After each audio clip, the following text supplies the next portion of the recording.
I'm Charlotte McLeod with the Investing News Network, and here today with me is David Erfle, founder and editor of Junior Miner Junky. Thank you so much for being here online with me today.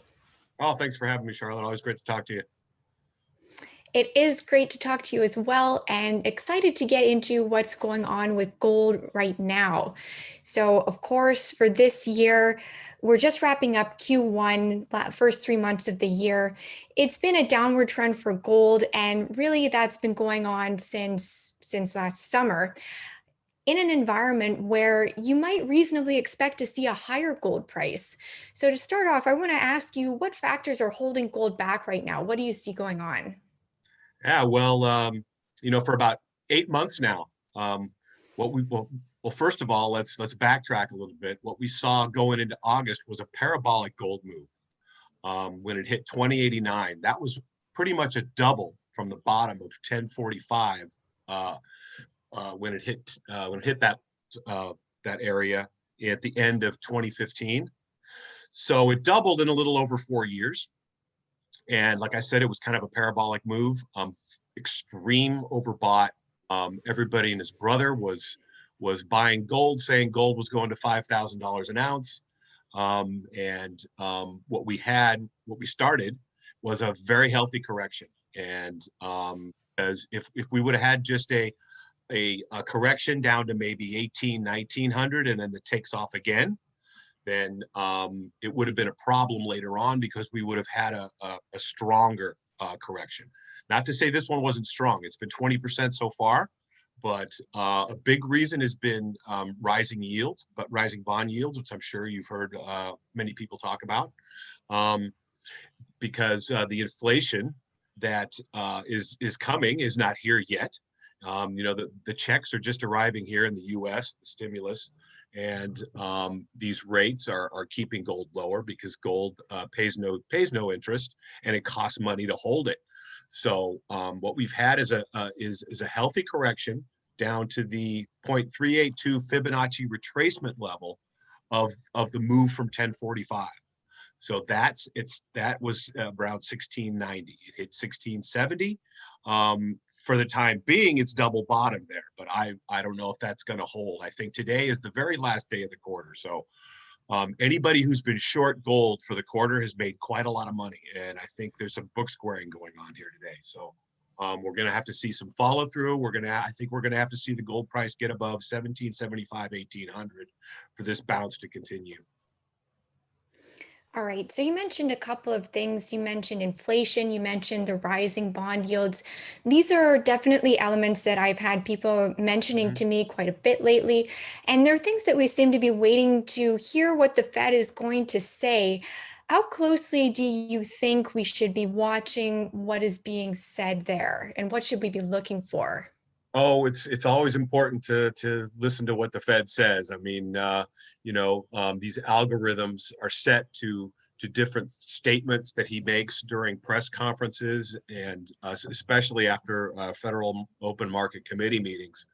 But I think what the market is waiting to hear about is some sort of yield curve control, because once that is announced, then the Fed's balance sheet will really start to go up again. It's already approaching 8 trillion, and it's expected to be 10 trillion by the end of the year. But if they announce some sort of Operation Twist, yield curve control program, then the balance sheet will really start to move, and the gold price would really start to move up along with it.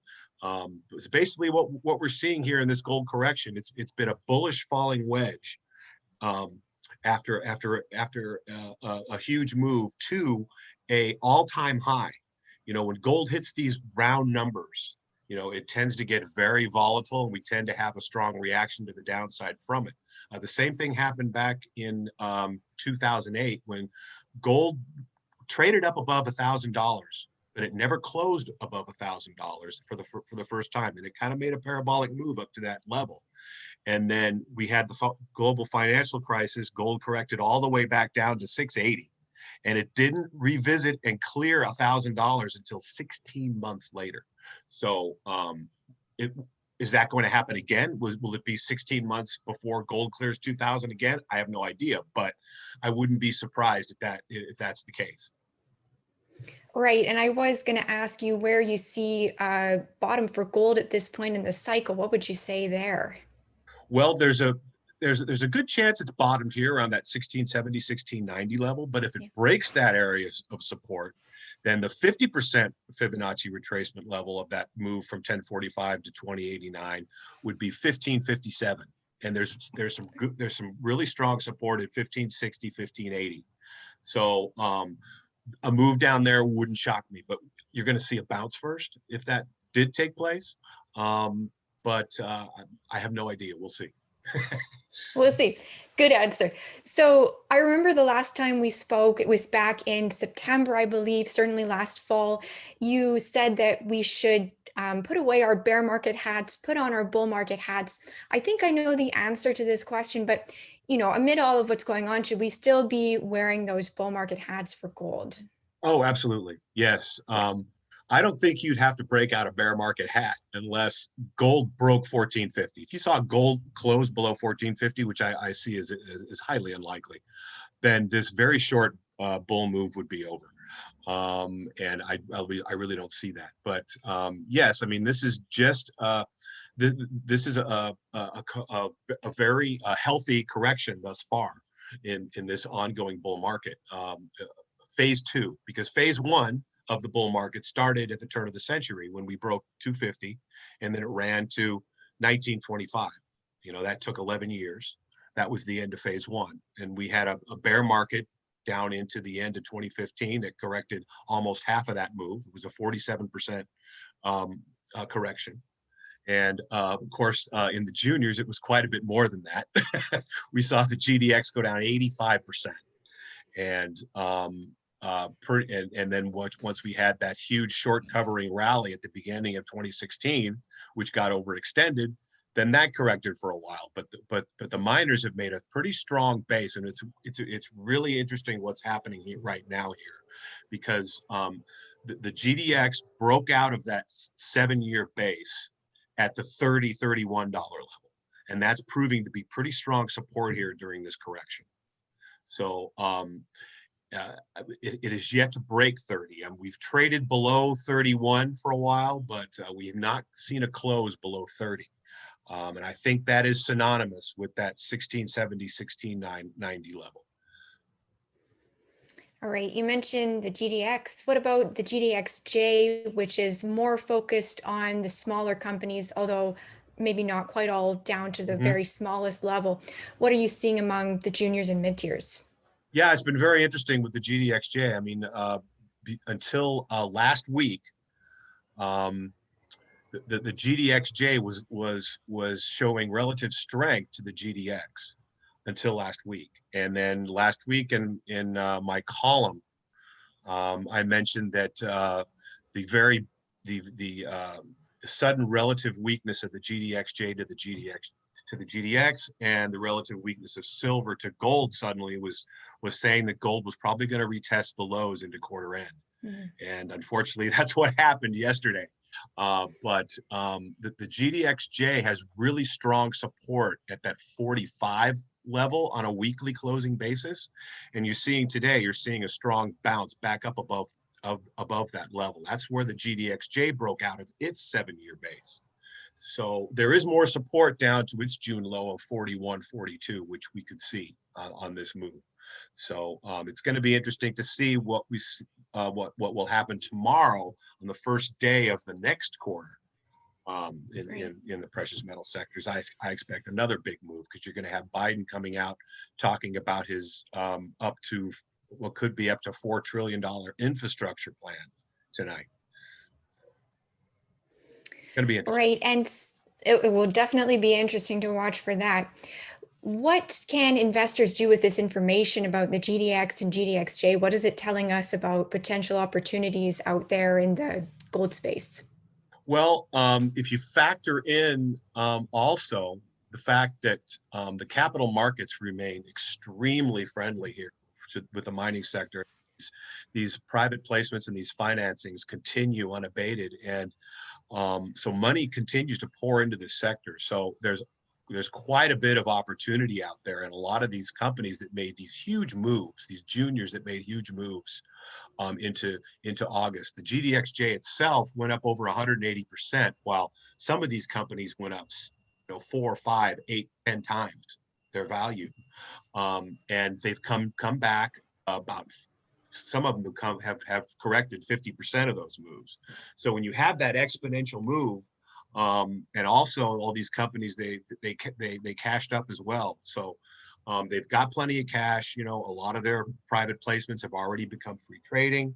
All that's been factored in. So they're offering good value here on companies that are de-risking high margin projects that are cashed up. They're in good jurisdictions.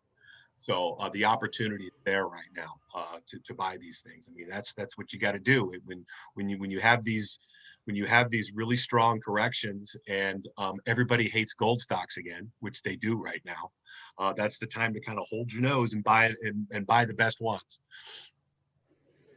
Right. A couple of follow-up questions there. I do remember last year was a strong year for financings, and I was going to ask you how 2021 was shaping up so far. It sounds like pretty well. Can you give Very me a well. sense of where that money is coming from? Well, yeah, it's I mean, some of it is coming from miners themselves who continue to take strategic placements in a lot of these companies. You know, they've learned their lessons from 2010, 2011, when they bought uneconomic deposits just to get more ounces on the books, and they did it by diluting shareholders. So now what they've done is they've got very strong balance sheets. I mean, take a look at Newmont's latest quarter. They raised their dividend again, I think 38%, and they've got 5.5 billion cash on the books with 8.5 billion of liquidity. And also, so that Newmont is the bellwether for the majors, and the bellwether for the royalty companies is Franco-Nevada.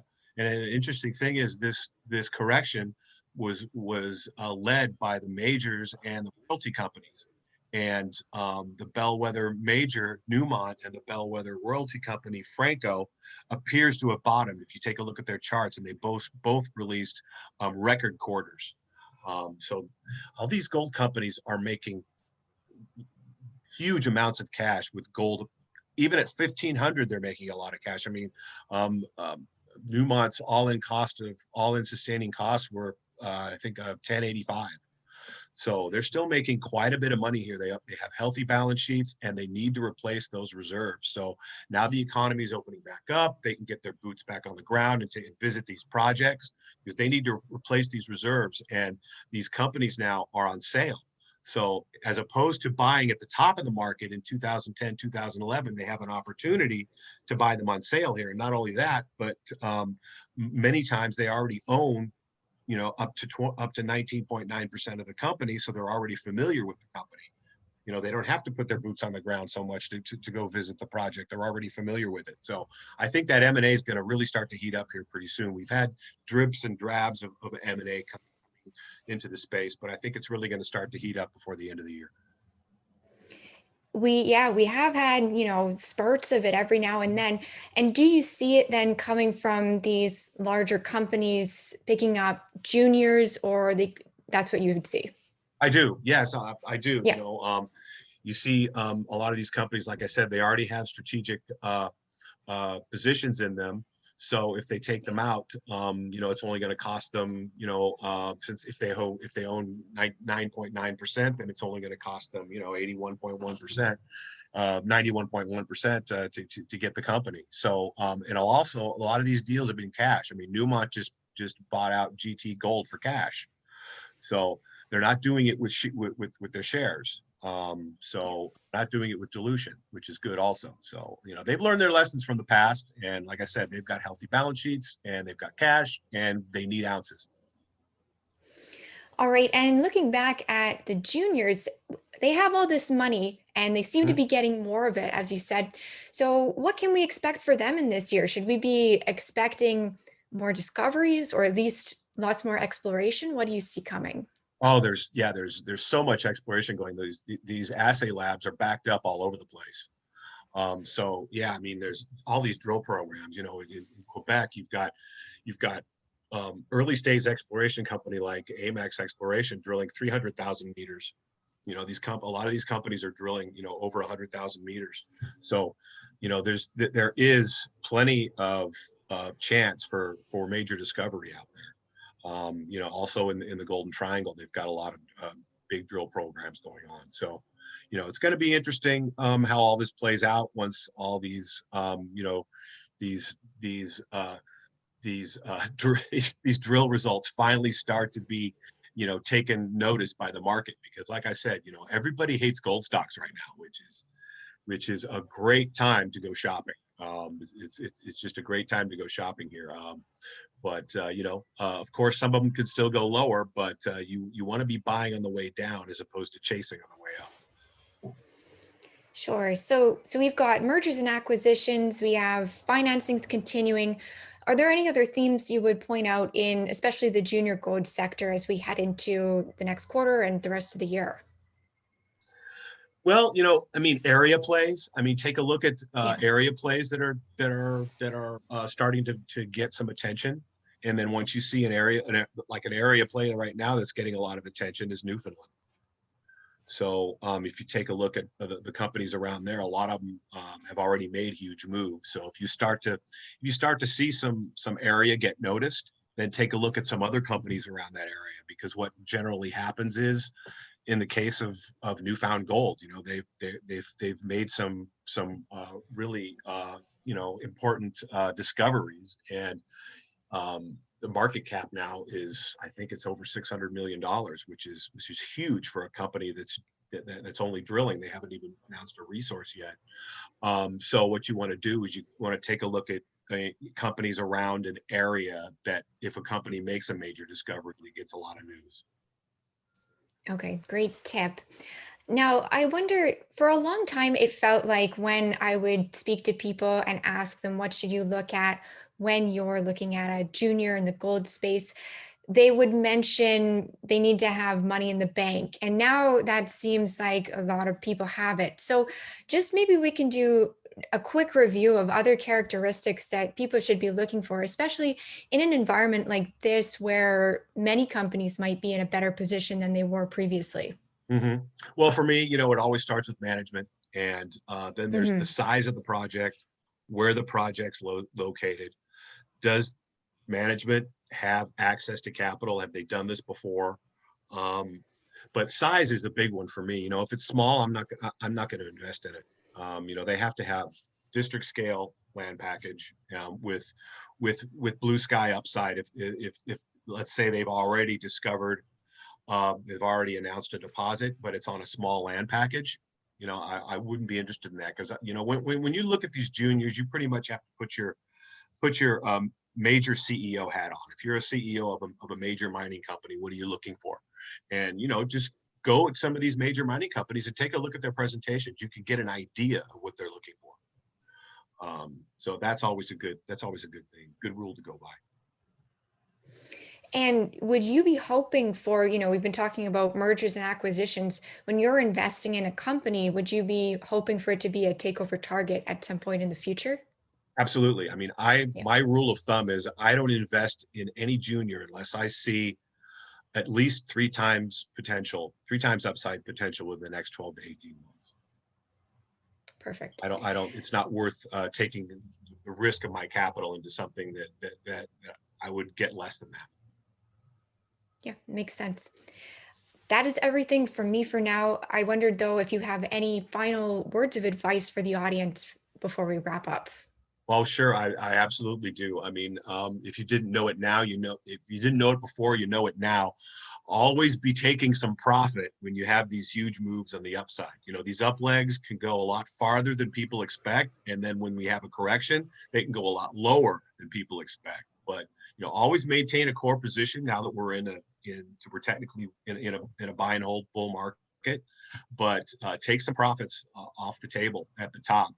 And that's always very important. Okay, well, it sounds like some good words of wisdom to end on. Thank you so much for being here online today to talk with me.